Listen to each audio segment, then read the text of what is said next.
उत्तर प्रदेश के सियासी इतिहास के लिए ये तस्वीरें बेहद खास हैं।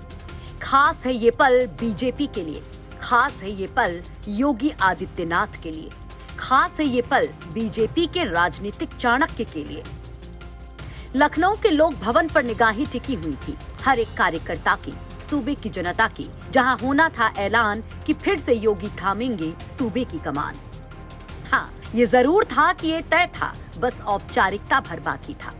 यूपी के कोने कोने से बीजेपी विधायक पहुंचे थे, बीजेपी के सहयोगी नेता पहुंचे थे, मंच सजा था, शाह और योगी सेंटर में थे और फिर सुरेश खन्ना ने विधायक दल के नेता के लिए योगी आदित्यनाथ के नाम का प्रस्ताव रखा। इसके बाद सभी विधायकों ने ताली बजाकर योगी के नाम का समर्थन किया। सूर्य प्रताप शाही ने योगी के नाम का अनुमोदन किया तो पर्यवेक्षक के तौर पर मौजूद अमित शाह ने योगी आदित्यनाथ के नाम का ऐलान किया। ऐलान के बाद मंच पर ही योगी का बतौर दूसरी पारी के सेनापति उनका स्वागत किया गया।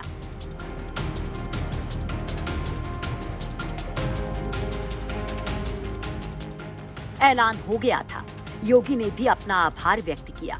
विधायक दल की बैठक में योगी ने संबोधित किया तो उनका बदला हुआ अंदाज भी दिखाई दिया।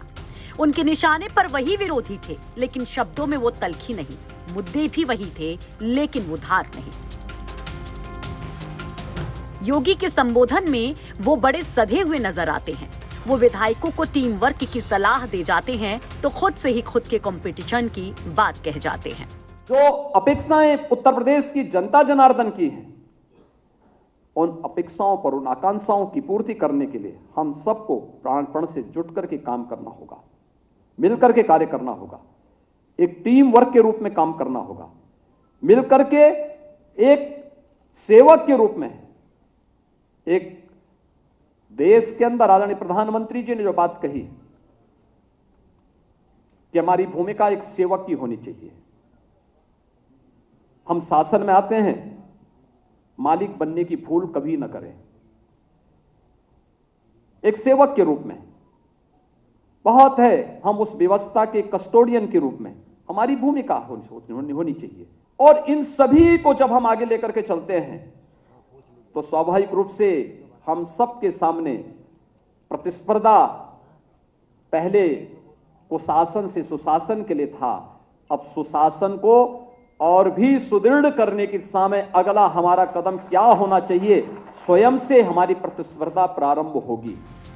योगी मोदी को अपना गुरु बताते हैं कि उन्हें शासन चलाने का गुर मिला पीएम मोदी से।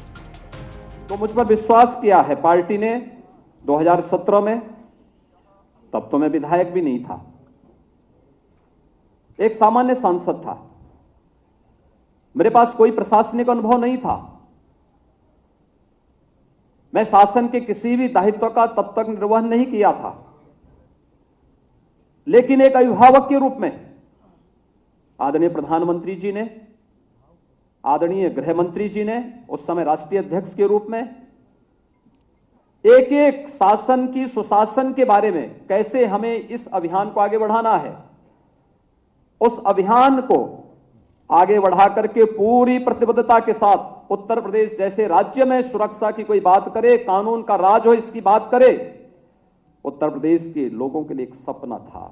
लेकिन उस सपने को हकीकत में हम बदल पाए, क्योंकि इन महापुरुषों का एक अभिभावकत्व जैसा संरक्षण हम सब के ऊपर था और उसको हम लोगों ने प्रभावी ढंग से प्रदेश में लागू करने में हमें सफलता प्राप्त हुई।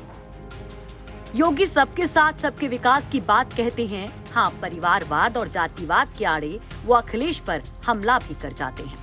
सबका साथ, सबका विकास, सबका विश्वास और सबका प्रयास का जो ये मूल मंत्र है, इस मूल मंत्र ने अपना असर दिखाया और जनता जनार्दन ने कहा कि नहीं, हम अब वंशवाद की राजनीति में नहीं, हम अब जातिवाद और उन संकीर्ण राजनीतिक दायरों से ऊपर उठ करके राष्ट्रवाद, विकास और सुशासन के लिए अपना समर्थन देंगे। तो क्या बुलडोजर 80-20 की बात करने वाले योगी बदल रहे हैं? क्या सूबे की कमान दोबारा थामने जा रहे योगी सियासी तौर पर और परिपक्व हुए हैं? उनका बदला मिजाज ये सवाल तो उठाता है। और इस मंच पर दिखी योगी परिवर्तन की झलक क्या आगे उनके फैसलों में भी दिखाई देगी, ये सवाल भी उठाता है। ब्यूरो रिपोर्ट यूपी तक।